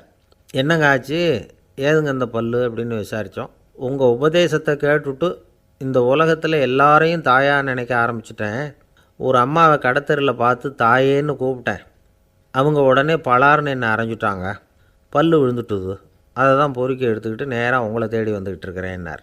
தாயேன்னு தானே கூப்பிட்டீங்க, அதுக்கு ஏன் அரைஞ்சாங்க அப்படின்னு கேட்டோம். நான் தாயேன்னு கூப்பிட்டது அவங்க காதில் நாயேன்னு விழுந்துட்டு தான், அதுதான் அப்படி ஆயிட்டுது அப்படின்னார்.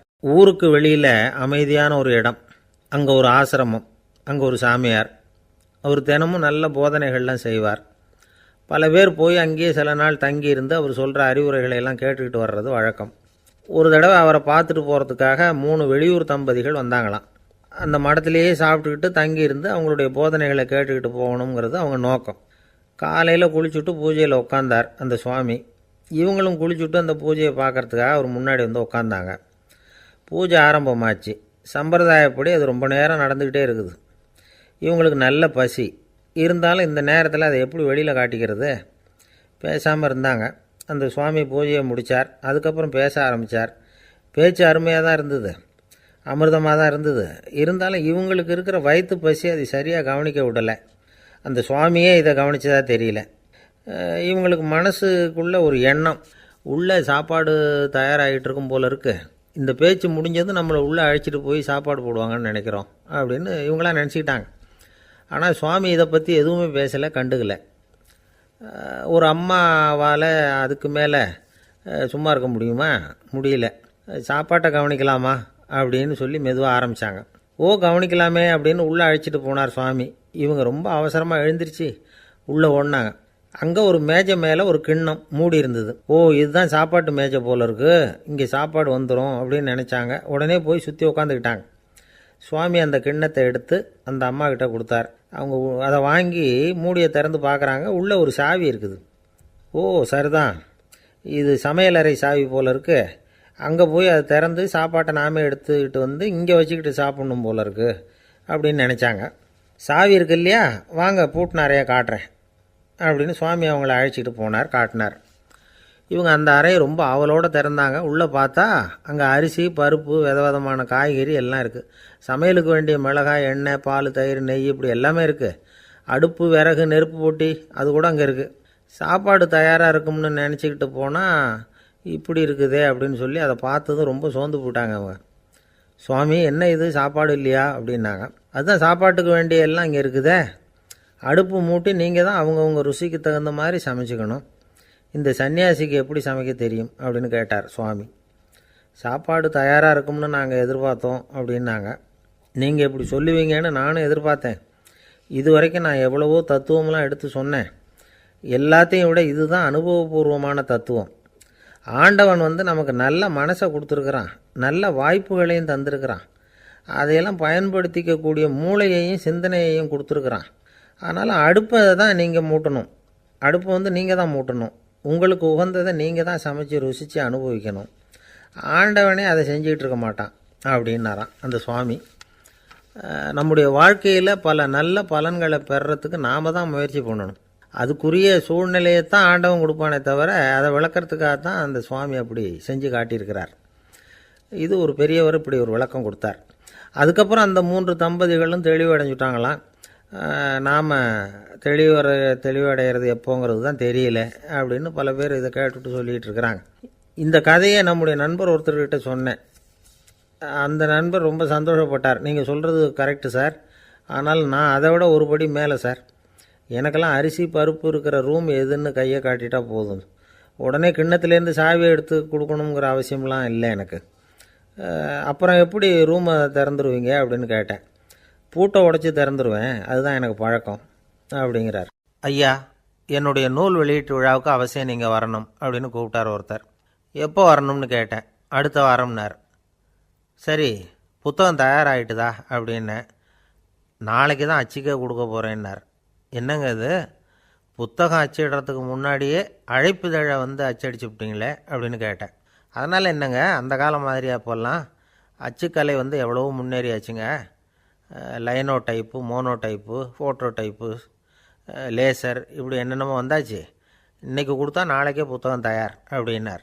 இப்படி இந்த அளவுக்கு முன்னேறி இருக்கிற இந்த அச்சுக்கலை ஆரம்பத்தில் எப்படி இருந்தது தெரியுமா? அந்த காலத்தில் காகிதம்னா என்னென்னே தெரியாது. அப்படி ஒன்று கண்டுபிடிக்கப்படவே இல்லை. அப்போல்லாம் எதையாவது ஒன்று எழுதணும்னா அதுக்கு ஆட்டு தோலை தான் பயன்படுத்தி இருக்கிறாங்க. கண்ணுக்குட்டி தோல் கூட அதுக்கு உபயோகப்பட்டு தான். ஐரோப்பாவில் இருந்த பாதிரியார்கள் தோலில் எழுதப்பட்ட புத்தகத்தை தயாரிக்கிறதுல ரொம்ப கெட்டிக்காரங்களாம். எகிப்து, அப்புறம் மத்திய தரைக்கடல் ஓரத்தில் உள்ள நாடுகள், இங்கெல்லாம் தோல் தான் எழுதுபொருளாக பயன்பட்டு வந்திருக்குது. ஆனால் நம்ம நாட்டில் ஓலைச்சுவடிகளை எழுத்துக்கு பயன்படுத்தி இருக்கிறாங்க. எழுதுறதுக்கு தோலை பயன்படுத்தினவங்க பிறகு பேப்பரைஸ் அப்படிங்கிற கோரை புல்லை அதுக்கு பயன்படுத்தினாங்களாம். இதெல்லாம் அப்படி கொஞ்சம் கொஞ்சமாக கண்டுபிடிச்சிட்டு வந்திருக்கிறாங்க.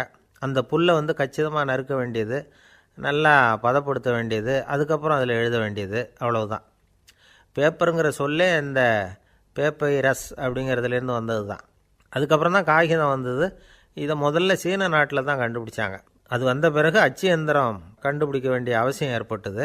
அதை கண்டுபிடிச்சவர் ஜெர்மானிய அறிவியல் அறிஞர் ஜான் கூட்டன்பர்க். அச்சுக்கலைக்கு அடித்தளம் அமைச்சவர் அவர் தான். ஜெர்மனியில் மெயின்ஸ் அப்படிங்கிற ஊரில் 1399 பிறந்தார். அவரோட மாமன் ஒருத்தர் உலோக வேலையில் வல்லவர். அவர்கிட்ட இந்த வேலையை கற்றுக்கிட்டார். அதோட வைர கற்களை பட்டை தீட்டுறதுலேயும் ரொம்ப தேர்ச்சி பெற்றிருந்தார். இளம் வயசுலேயே சும்மா இருக்க மாட்டாராம். எதை செஞ்சாலும் அதை திறமையாக செய்வாராம். அவர் தான் முதல்ல மர அச்சு எழுத்துக்களை உருவாக்கினார். அது மேலே மை தடவி பிரதிகள் எடுத்தார்.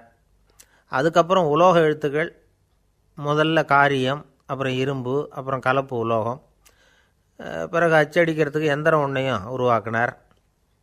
முதல்ல பைபிள் அச்சடித்தார். 1468 அவர் இறந்து போனார். 16ஆம் நூற்றாண்டில் மேலை நாடுகளிலிருந்து மர எழுத்துக்களை கொண்டுகிட்டு தமிழ்நாட்டில் கிறிஸ்தவ நூல்களை அச்சிட்டாங்க. அப்போல்லாம் அச்சகங்கள் போதிய அளவுக்கு இங்கே இல்லை. அதுக்கு என்ன காரணம்னா, இந்தியர்கள் அச்சகங்களை நடத்தக்கூடாது அப்படின்னு சட்டம். 1835 வரைக்கும் அந்த சட்டம் நடைமுறையில் இருந்தது. இந்த நிலைமையில் அங்கேயும் இங்கேயுமா 1-2 அச்சகங்கள் ஆரம்பமாச்சு. 1713 தரங்கம்பாடியில் லூத்தரன் மிஷன் அச்சகம், அதே ஆண்டில் சென்னையில் SPCK அச்சகம், இது ரெண்டும் தான் இந்தியாவில் முதல்ல தொடங்கப்பட்ட அச்சகங்கள்.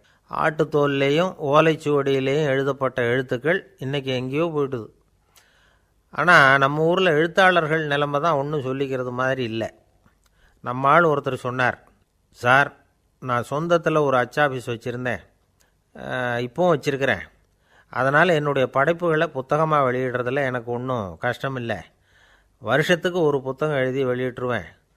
15 வருஷமாக இலக்கிய உலகத்துக்கு இப்படி சேவை செஞ்சுக்கிட்டு வர்றேன்.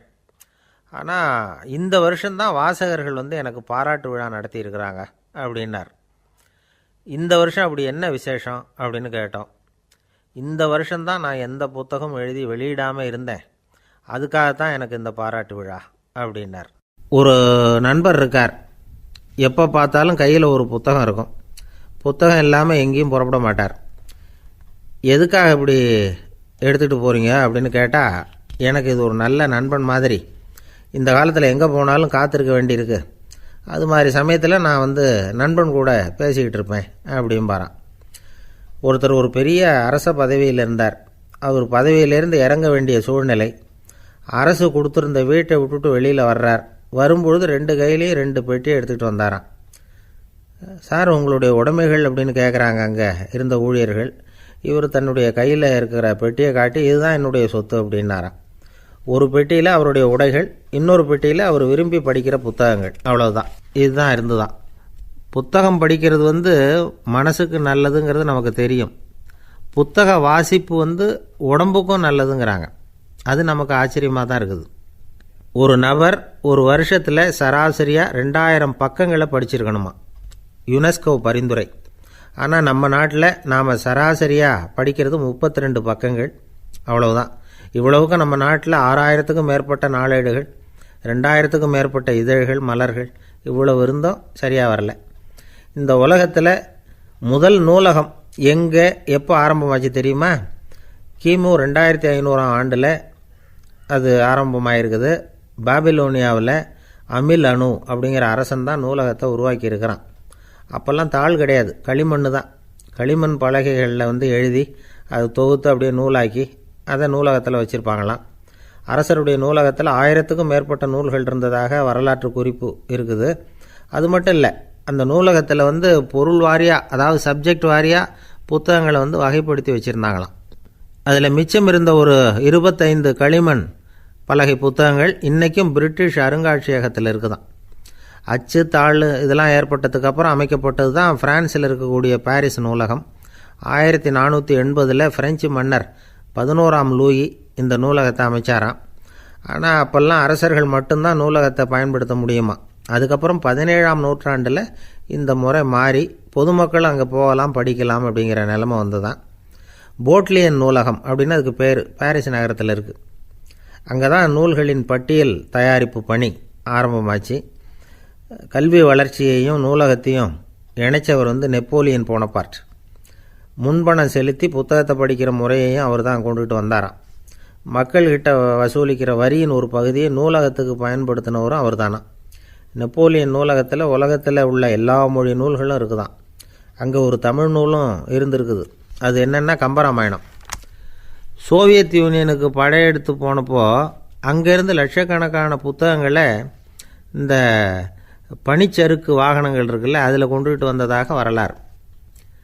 அடுத்தபடியாக குறிப்பிட்டு சொல்லத்தக்க நூலகம் எதுன்னா பிரிட்டிஷ் நூலகம். மிக பழைய கையெழுத்து பிரதியெல்லாம் கூட அங்கே இருக்குது. 1753 ஆரம்பமாச்சு. அதில் உள்ள நூல்களை வரிசையாக அடுக்கினா 180 கிலோமீட்டர் நீளத்துக்கு வருமா. மிகப்பெரிய நூலகம் அமெரிக்க தலைநகர் வாஷிங்டனில் இருக்குதான். இந்தியாவை பொறுத்த வரைக்கும் பெரிய பழைய நூலகம் எதுன்னா கல்கத்தா நூலகம். எல்லா இந்திய மொழி நூல்களும் இங்கே உண்டு. மகாகவி பாரதியார் நடத்தின இந்தியாங்கிற இதழின் எல்லா பிரதிகளும் அங்கே பாதுகாப்பாக இருக்குது. படிக்கும் பழக்கம் இங்கே வளர வேண்டியிருக்குது. ஒருத்தர்கிட்ட ஒரு புஸ்தகத்தை கொடுத்து விமர்சனம் எழுத சொல்லியிருந்தாங்க. கொஞ்ச நாள் கழித்து அவரை போய் பார்த்து, என்னங்க புஸ்தகத்தை படித்து பார்த்தீங்களா அப்படின்னு கேட்டாங்களாம். இதுக்கு அவர் சொல்லியிருக்கிறார், இன்னும் நான் படித்து பார்க்கலிங்க, இப்போ தானே விமர்சனமே எழுதி முடிச்சிருக்கிறேன், இனிமே தான் படிக்கணும் அப்படின்னாராம். ஒருத்தர் அவசரமாக போய்கிட்டு இருந்தார். எங்கே போய்கிட்டு இருக்கீங்க அப்படின்னு கேட்டார் ஒரு பெரியவர். கடைக்கு போகிறேன் சார், சாமான் வாங்கிறதுக்கு அப்படின்னார். அங்கே போகிறதுக்கு முன்னாடி தெரிஞ்சிக்க வேண்டியதெல்லாம் தெரிஞ்சுக்கிட்டீங்களா அப்படின்னு கேட்டார் பெரியவர். கடைக்கு போய் காசை கொடுத்து ஒரு பொருளை வாங்கிட்டு வரப்போகிறோம், இதில் தெரிஞ்சிக்க வேண்டியது என்ன இருக்குது அப்படின்னார் அலட்சியமாக. இப்போ அந்த பெரியவர் பேச ஆரம்பித்தார். இந்த உலகத்தில் எந்த ஒரு செயலில் இறங்குறப்போவும் நாம் நல்லா ஆலோசனை பண்ண வேண்டிய விஷயம் 5 அப்படின்னார். உதாரணமாக, ஒருத்தன் கடைக்கு போய் ஏதோ ஒரு பொருளை வாங்கிட்டு வர போகிறான்னு வச்சுக்கங்களேன். அப்போ கூட அவன் 5 விஷயங்களை பற்றி தெரிஞ்சுக்க வேண்டியிருக்குது அப்படிங்கிறார் அவர். முதல்ல அந்த பொருள் எப்படிப்பட்டது அப்படிங்கிறத தெரிஞ்சுக்கணும். ரெண்டாவதாக தன்னை பற்றியும் தெரிஞ்சுக்கணும். அப்போ தான் அந்த பொருள் தனக்கு தேவையா இல்லையா அப்படிங்கிறத புரிஞ்சுக்க முடியும். மூணாவதாக தெரிஞ்சுக்க வேண்டியது ஒன்று இருக்குது. அது என்னென்னா, அந்த பொருளை அடையிறதுக்கு வழி என்ன அப்படிங்கிறத தெரிஞ்சுக்கணும். அதாவது எவ்வளவு பணம் கொடுத்தா அது கிடைக்கும், இது மாதிரியான விஷயங்கள். நாலாவதாக அந்த பொருளை அடையிறது மூலமாக நாம் அடையக்கூடிய பயன் என்ன அப்படிங்கிறதையும் உணரணும். அஞ்சாவது, அந்த பொருளை அடையிறதுல இருக்கக்கூடிய தடை எது அப்படிங்கிறதையும் நாம் தெரிஞ்சுக்கணும். பெரியவர் பேசுகிறது ஏதோ தத்துவம் மாதிரி தெரியுது இல்லையா? தத்துவம்தான். அதாவது இப்படி உலகியல் வாழ்க்கையில் சின்ன சின்ன விஷயங்கள்லேயே நாம் 5 விஷயங்களை தெரிஞ்சுக்க வேண்டியிருக்குது. அது ரொம்ப அவசியமாக இருக்குது. பேரின்ப நிலைன்னு சொல்கிறாங்கள்ல, அது மாதிரி பெரிய சமாச்சாரங்கள்லேயும் இந்த 5 விஷயங்களை நாம் தெரிஞ்சுக்க வேண்டியிருக்குது. அதுக்கு பேர் என்னன்னா அர்த்த பஞ்சகம். வைணவ சமயத்தில் அர்த்த பஞ்சகம்ங்கிறது ரொம்ப பெரிய விஷயம். கடைக்கு போகிறது மாதிரி கடவுளை பார்க்க போகிறப்பவும் நாம் 5 விஷயங்களை தெரிஞ்சுக்கணுமா. முதல்ல பரம்பொருள் அப்படிங்கிறது என்ன, அதோட தன்மைகள் என்ன, இதை தெரிஞ்சுக்கணும். இதுக்கு பேர் என்னென்னா பரமாத்ம ஸ்வரூபம் அப்படின்னு பேர். ரெண்டாவது, நாம் யார், நம்மோட தன்மை என்ன அப்படிங்கிறத தெரிஞ்சுக்கணும். நான் யாருன்னு எனக்கே தெரியலங்கிறப்போ இதை நான் சொல்கிறேன்னு இது என்னுடையதுன்னு சொல்கிறது தப்பு தானே. அப்புறம் மூணாவது விஷயம், பரம்பொருளை நாம் அடையிறதுக்கு வழி எது, இதை தெரிஞ்சுக்கணும். இது உபாய ஸ்வரூபம் அப்படின்னு பேர்.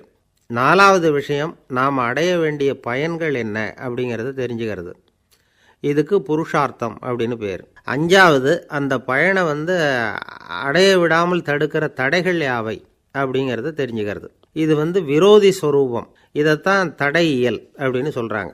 அதாவது பரமாத்மாவை பற்றிய அறிவு, ஜீவாத்மாவை பற்றிய அறிவு, உபாயம் பற்றிய அறிவு, புருஷார்த்தம் பற்றிய அறிவு, இந்த 4 அறிவுக்கும் எதிரடையாக, அதாவது அதையெல்லாம் தப்பாக புரிஞ்சுக்கிறதால உண்டாகக்கூடிய அறிவு விரோதி ஸ்வரூபம்.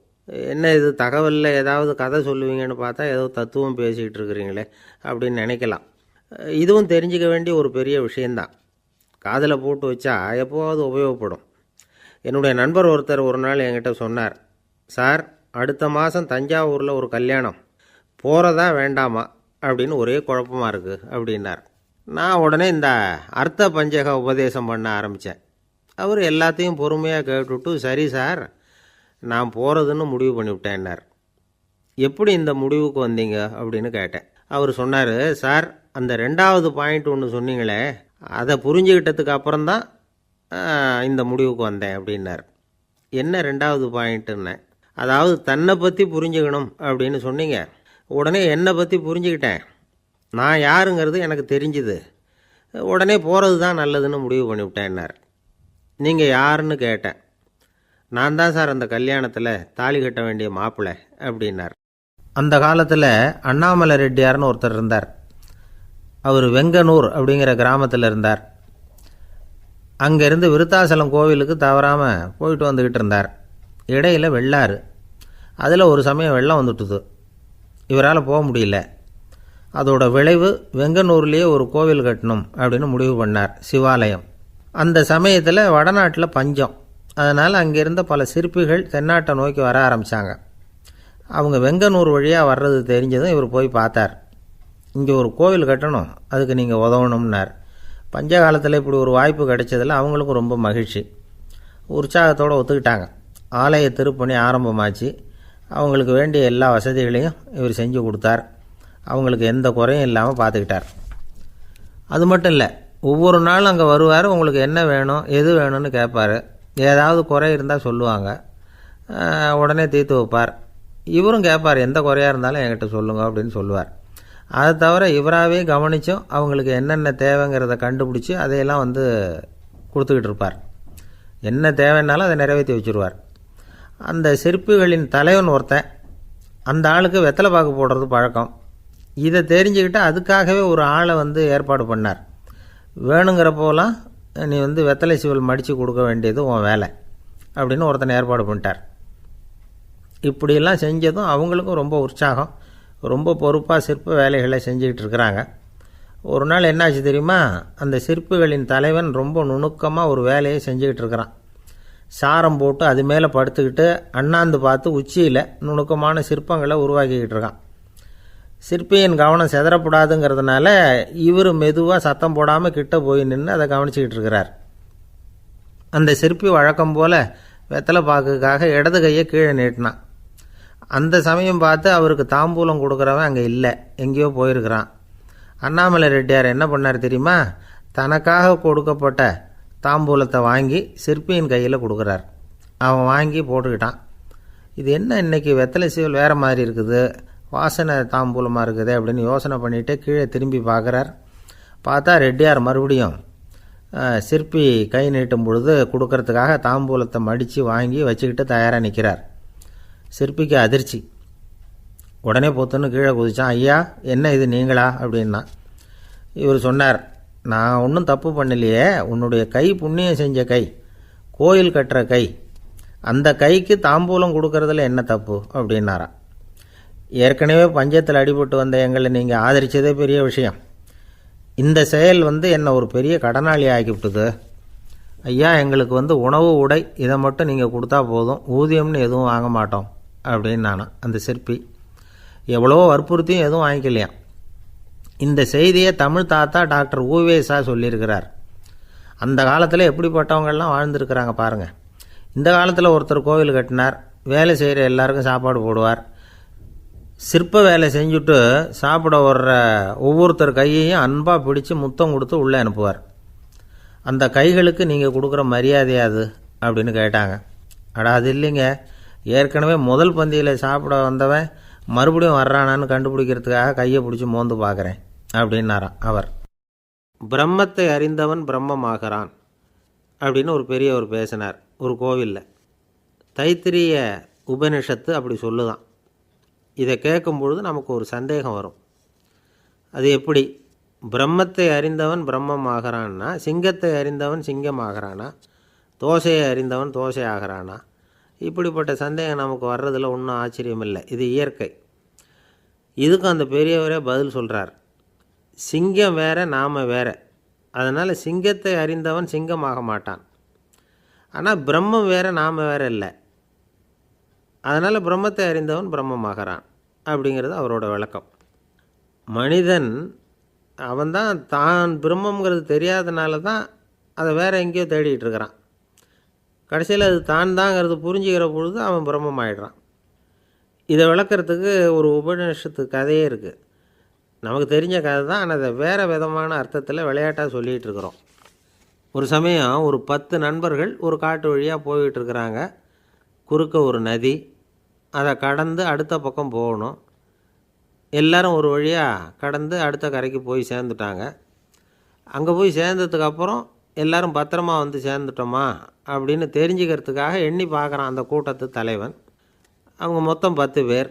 ஆனால் இவன் எண்ணி பார்க்குறப்போ 9 தான் வருது. ஏன்னா அவன் தன்னை விட்டுவிட்டான். எதிரில் நிற்கிறவங்கள மட்டுமே எண்ணுறான். ஐயோ 10வது ஆள் எங்கேங்கிறான், பதறான். சரி நீ இரு, நான் எண்ணி பார்க்குறேன்னு சொல்லிவிட்டு இன்னொருத்தன் எண்ணுறான். அவனும் தன்னை விட்டுட்டு எண்ணுறான். 9 தான் வருது. எல்லோரும் கொய்யோ முறையோன்னு கத்த ஆரம்பிச்சிட்டாங்க. அந்த சமயத்தில் ஒரு பெரியவர் அந்த பக்கமாக வர்றார். என்ன விஷயம்னு விசாரிக்கிறார். 10வது ஆளை 6 அடிச்சுட்டு போட்டுது அப்படின்னு சொல்லி இவங்க அழறாங்க. சரி அழாதீங்க அப்படின்னு சொல்லி அந்த தலைவனை பார்த்து இப்படி வாங்குறார். வர்றான். இப்போ எனக்கு முன்னாடி ஒரு தரம் எண்ணு பார்க்கலாம்ங்கிறார். 1 2 3ன்னு ஆரம்பித்து 9ல் வந்து முடிக்கிறான்.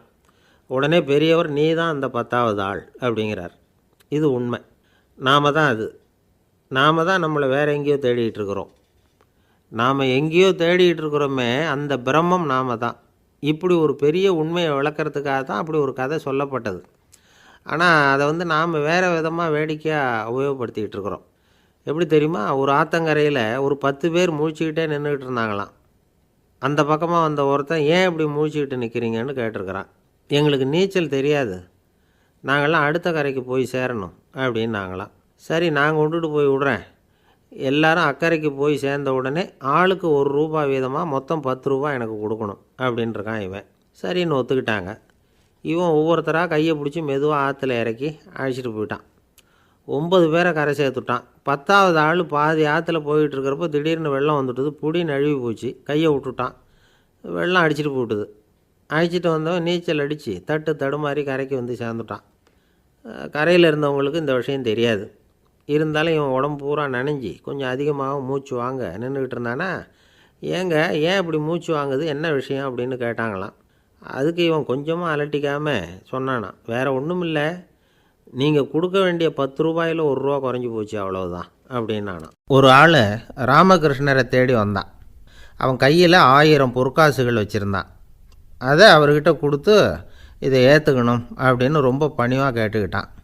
அவர் பார்த்தார், இது எனக்கு தேவையில்லை, ஆனாலும் உன்னுடைய மனசை புண்படுத்துறதுக்கு நான் விரும்பலை, அதனால் நீ கொடுக்குறத வாங்கிக்கிறேன்னார். வாங்கிக்கிட்டார். அப்புறம் கேட்டார், இதை பாரு, இனிமேல் இதெல்லாம் என்னுடையது தானே அப்படின்னார். ஆமாம், அதையெல்லாம் நான் உங்களுக்கே கொடுத்துட்டேன்னா அவன். சரி, இப்போ நீ எனக்காக ஒரு காரியம் பண்ணணும்னார். என்ன செய்யணும்னு சொல்லுங்கன்னா, இந்த நாணயங்களையெல்லாம் எடுத்துக்கிட்டு போய் கங்கை நதியில் எரிஞ்சுட்டு வா அப்படின்னார். இவனுக்கு அதிர்ச்சியாக போச்சு. என்ன பண்ணுறது? இனிமேல் அது முடியாதுன்னு சொல்ல முடியாது. ஏன்னா அந்த நாணயங்களையெல்லாம் அவருக்கே கொடுத்துட்டான். இனிமேல் அதெல்லாம் இவனுடையது இல்லை. பேசாமல் அவ்வளவே அள்ளிக்கிட்டு ஆத்தங்கரைக்கு போனான். போனவன் ரொம்ப நேரம் திரும்பியே வரல. ராமகிருஷ்ணருக்கு சந்தேகம், என்ன ஆச்சு அந்த மனுஷனுக்கு? காசுகளோடு அந்த கங்கையில் குதிச்சுட்டானா? போகும்பொழுதே ஒரு மாதிரியாக தான் போனான். போய் என்னன்னு பார்த்துட்டு வாங்க அப்படின்னார். அங்கே இருந்த ஒருத்தர் ஓடி போய் பார்த்தார். அவர் போய் பார்க்கும்பொழுது அவன் அங்கேயே இருந்தான். அதுக்கப்புறம் அவர் திரும்பி வந்தார். வந்து விவரத்தை சொன்னார். அதாவது அவன் கங்கை கரையில் உட்காந்துக்கிட்டு ஒவ்வொரு நாணயமாக 1 2ன்னு எண்ணி வீசிக்கிட்டு இருக்கிறான். அவனை சுற்றி ஒரு கும்பல் நின்றுக்கிட்டு அவனை தடுத்துக்கிட்டு இருக்குது அப்படின்னு விவரத்தை சொன்னார் போயிட்டு வந்தவர். இதை கேட்டதும் ராமகிருஷ்ணரே புறப்பட்டு அங்கே போனாராம். என்ன இப்படி பண்ணிகிட்ருக்கிற? நான் உன்னை அந்த நாணயங்களை கங்கையில் வீசி எறிய சொன்னேன், நீ ஏன் அதை எண்ணிக்கிட்டு இருக்கிற அப்படின்னார். பழக்கம்தான் காரணம். நான் ஒவ்வொரு நாளும் ஒவ்வொன்றா சேமித்து வச்சேன். இன்றைக்கி என்கிட்ட நிறைய இருக்குது. உங்களுக்கு ஒரு 1000 நாணயங்களை கொடுக்கணுங்கிறது என்னோடய ஆசை அப்படின்னா. இப்போ ராமகிருஷ்ணர் சொன்னார், ஒரே நேரத்தில் எல்லாத்தையும் சம்பாதிச்சிருந்தா நீ எண்ணுறது பொருத்தமாக இருக்கும். எல்லாத்தையும் இழக்கும்போது ஒவ்வொன்றா எண்ணிக்கிட்டு இழக்கிறதுங்கிறது சரியான செயல் இல்லை. அதனால் ஒரே தடவையாக எல்லாத்தையும் தூக்கி எறிஞ்சிடும் அப்படின்னார். இது இழப்பது அப்படிங்கிற ஒரு உயர்ந்த நிலை. இதை நாம் யதார்த்த வாழ்க்கையில் சம்மந்தப்படுத்தி பார்த்து குழப்பிக்கிட்டு இருக்கக்கூடாது. இழக்கிறேன்னு சொல்லிக்கிட்டு இருக்கிற காசையெல்லாம் ஆற்றுலையும் குளத்துலையும் கொண்டு போய் எரிஞ்சிட்டு வாங்க அப்படின்னு உபதேசம் பண்ணுறதாக யாரும் நினச்சிடக்கூடாது. இதில் நாம் புரிஞ்சிக்க வேண்டியது என்னென்னா, எதையாவது ஒன்றை இன்னொருத்தருக்கு கொடுக்கணும் அப்படின்னு விருப்பப்பட்டால் அதை மனப்பூர்வமாக கொடுத்துட்டு அதையே நினச்சிக்கிட்டு இருக்கக்கூடாது. நம்மால் ஒருத்தர் ஒரு ₹100 நோட்டை தன்னுடைய நண்பர் ஒருத்தர்கிட்ட கொடுத்து, இது உனக்கு தான் வச்சுக்கோ அப்படின்னார். அவர் பார்த்தார், இது இனிமேல் எனக்கு தானே சொந்தம் அப்படின்னார். ஆமான்னார் அவர். அப்படின்னா எனக்காக நீ ஒரு உதவி செய்யணும்னார். சொல்லுங்கள் செய்கிறேன்னார் அவர். இந்த ₹100 நோட்டை தீ வச்சு கொளுத்தி விடுன்னார். இவர் அதிர்ச்சியாகி அவரை பார்த்தார். இப்போ அவர் சொன்னார், நீ எனக்கு அன்பாக கொடுத்தது இது, இந்த நோட்டு கள்ள நோட்டுங்கிறது எனக்கு முன்னாடியே தெரியும், சீக்கிரம் கொளுத்தி விடு, அதுதான் நம்ம 2 பேருக்குமே நல்லது அப்படின்னாராம் அவர். ஏங்க எங்கே போயிட்டு வரீங்க அப்படின்னு கேட்டேன். எனக்கு வேண்டப்பட்ட ஒருத்தரை பார்த்து. ஆஸ்பத்திரிக்குன்னார். எந்த ஆஸ்பத்திரிக்குன்னே? மாட்டு ஆஸ்பத்திரிக்குன்னார். என்ன விஷயம்னே? மாமனாருக்கு உடம்பு சரியில்லை, அதுதான் மாட்டு ஆஸ்பத்திரிக்கு போயிட்டு வரேன்னார். அட பாவி, அதுக்கு அந்த ஆஸ்பத்திரிக்காக போவாங்க அப்படின்னு ஆச்சரியமா. அது இல்லைப்பா, முதல்ல எங்கள் குடும்ப டாக்டர் தான் தேடிக்கிட்டு போனேன். அவர் அந்த நேரத்தில் அவர் வளர்க்குற நாய்க்குட்டிக்கு உடம்பு சரியில்லைன்னு சொல்லி அதை தூக்கிக்கிட்டு மாட்டு ஆஸ்பத்திரிக்கு போயிட்டாராம் சொன்னாங்க. அதனால் அங்கே போய் அவரை சந்தித்து விஷயத்தை சொல்லிவிட்டு வர்றேன்னார். அப்புறம் தான் எனக்கு கொஞ்சம் நிம்மதியாக இருந்தது. பொதுவாக நமக்கு தெரிஞ்ச வரையில் டாக்டர்கள் 2 வகை. நமக்கு வைத்தியம் பண்ணுற டாக்டர்கள் ஒரு வகை, நம்மக்கிட்ட இருக்கிற ஆடு மாடு கோழிக்கு வைத்தியம் பண்ணுற டாக்டர்கள் ஒரு வகை. இப்போ தான் எனக்கு தெரியும் இன்னொரு வகையான டாக்டர்களும் உண்டுங்கிறது. அது யாருன்னா பூச்சிகளுக்கு வைத்தியம் பண்ணுற டாக்டர்கள், அதாவது பூச்சி டாக்டர்கள். வெளிநாடுகளில் அப்படிலாம் கூட சில பேர் இருக்கிறாங்க. பிரிட்டனில் யார்க்ஷயர் வட்டாரத்தில் ராதர்ஹாம் அப்படின்னு ஒரு ஊர். அங்கே ஒரு விலங்கியல் மருத்துவர் பேர் டாக்டர் லான்ஸ் ஜெப்சன். அவர் ஆஸ்பத்திரி வாசலில் பார்த்தீங்கன்னா தினமும் நிறைய பேர் நின்றுக்கிட்டு இருப்பாங்க. கையில் கண்ணாடி குடுவை, தகர டப்பா இப்படி ஏதாவது இருக்கும். அதுக்குள்ளே ஏதாவது பூச்சிகள் இருக்கும். அதுக்கு வைத்தியம் பண்ணுறதுக்காக வந்தவங்க தான் அவங்கெல்லாம். சிலந்தி பூச்சி, பல்லி, தேளு, பாம்பு இப்படி ஏதாவது இருக்கும். பொழுதுபோக்காக சில பேர் நாய், பூனை, கிளி, மைனா, புறா இப்படி ஏதாவது வளர்க்குறாங்கல்ல, அது மாதிரி இப்போல்லாம் தேளு, பல்லி, பாம்பு, பூச்சி இதையெல்லாம் வளர்க்க ஆரம்பிச்சிட்டாங்களாம். இது ஒரு புது ஃபேஷன். இப்போ கூண்டுக்குள்ளே டப்பாக்குள்ளே போட்டு வளர்க்குறது, அதுக்கு ஏதாவது நோய் வந்துட்டுதுன்னா வைத்தியம் பண்ணுறதுக்கு டாக்டர்கிட்ட வந்துட வேண்டியது, இப்படி இந்த பழக்கம்லாம் நிறையா வந்துட்டுது. ரத்தம் உறிஞ்சிற அட்டைகள் கூட இவங்ககிட்ட வைத்தியத்துக்கு வருதான். சிலந்திகளில் செங்கால் சிலந்தின்னு ஒரு வகை. மத்திய அமெரிக்க காடுகளில் இது அதிகம். சிலந்திகள்லேயே ரொம்ப விலை உசந்தது இந்த ரகம்தான். கால்களில் சிவப்பு கோடுகள் இருக்கும். இந்த இனம் இப்போ குறைஞ்சிக்கிட்டே வர்றதுனால சர்வதேச விதிகளின்படி இவற்றின் ஏற்றுமதி இறக்குமதிக்கு தடை விதிக்கப்பட்டிருக்குது. அதனால் இதை வளர்க்குறவங்க வீட்டுக்குள்ளேயே இனவிருத்தி மூலமாக பெருக்கி விற்பனை பண்ணிட்டு வராங்களாம். அந்த வகை சிலந்திகள் தான் இப்போ வைத்தியத்துக்கு அதிகமாக வருதான். சரி, இதுக்கெல்லாம் எப்படி வைத்தியம் பண்ணுறாங்க? முதல்ல அதை குளிர்பதன பெட்டியின் வழுவழுப்பான சுவரில் விட்ட உடனே அதெல்லாம் மெதுவாக இறங்கி வரும். அப்போ அதன் நோயை கண்டுபிடிக்கிறது சுலபம். அப்புறம் அதுக்கு கிருமிகளை கொல்லக்கூடிய மருந்துகளையோ வலி நிவாரண மருந்துகளையோ கொடுப்பாங்க. கால் உடைஞ்ச சிலந்திகளுக்கு பசையை கொண்டு ஆப்ரேஷன் பண்ணுவாங்க. சில சிலந்திகளுக்கு உடைஞ்ச காலை எடுத்துட்டா புதிய கால் வளர்ந்துடும். சிலந்திகளை மனிதர்கள் கையில் எடுக்கிறப்போ அது பயந்து போய் கீழே குதிக்குது. அதனால் கால் உடஞ்சி விடுது, இல்லைன்னா வயிறு சேதமடையுது. அந்த நிலைமையில் வர்ற சிலந்திகளுக்கு மயக்க மருந்து கொடுத்து ஆப்ரேஷன்லாம் கூட பண்ணுறாங்களாம். பார்த்தீங்களா பூச்சிகளுக்கு வந்த வாழ்வே. நம்ம ஊர்லேயும் வீடுகளில் பூச்சிகள் வளர்க்குறது உண்டு. ஒருத்தர் வந்தார், எனக்கு 3000 கரப்பாம்பூச்சி அவசரமாக தேவைப்படுது, எங்கே கிடைக்கும்னு கேட்டார். கரப்பாம்பூச்சியா, அது என்னத்துக்குன்னு கேட்டோம். அது வேறு ஒன்றும் இல்லை, நான் குடியிருக்கிற வாடகை வீட்டை காலி பண்ண போகிறேன். வீட்டு சொந்தக்காரர் என்ன சொல்கிறாருன்னா, இந்த வீட்டுக்கு நான் குடி வந்தப்போ எப்படி இருந்ததோ அதே நிலைமையில் விட்டுட்டு போகணும்னு வீட்டுக்காரர் சொல்லியிருக்கிறார், அதனால தான் கேட்டேன் அப்படின்னார். ஒரு தந்தை தன்னோட பிள்ளைய ரொம்ப தைரியசாலியாக வளர்க்கணும்னு ஆசைப்பட்டார். அதுக்காக அவனை கூப்பிட்டு உட்கார வச்சு இப்படி உபதேசம் பண்ணார். இதை பாருப்பா, நான் உன்னாட்டம் இருக்கிறப்போலாம் எதுக்கும் பயப்பட மாட்டேன், ரொம்ப துணிச்சலாக இருப்பேன். ஒரு நாள் ஒரு அப்பாவி எலியை ஒரு பூனை துரத்திட்டு ஓடிச்சு. நான் உடனே என்ன செஞ்சேன் தெரியுமா? அந்த பூனையை பிடிச்சேன், அது வாலில் ஒரு பட்டாசு சரத்தை கட்டினேன், கொளுத்தி விட்டேன். படபடன்னு வெடிக்க ஆரம்பிச்சுட்டுது. அது துள்ளிக்கிட்டு அங்கேயும் இங்கேயும் ஓடி இருக்கு பாரு ஓட்டம், ரொம்ப தமாஷு அப்படின்னார் அப்பா. இப்படி சொல்லிவிட்டு பையனை பார்த்து, இதை கேட்குறதுக்கு உனக்கும் துணிச்சல் வருதா?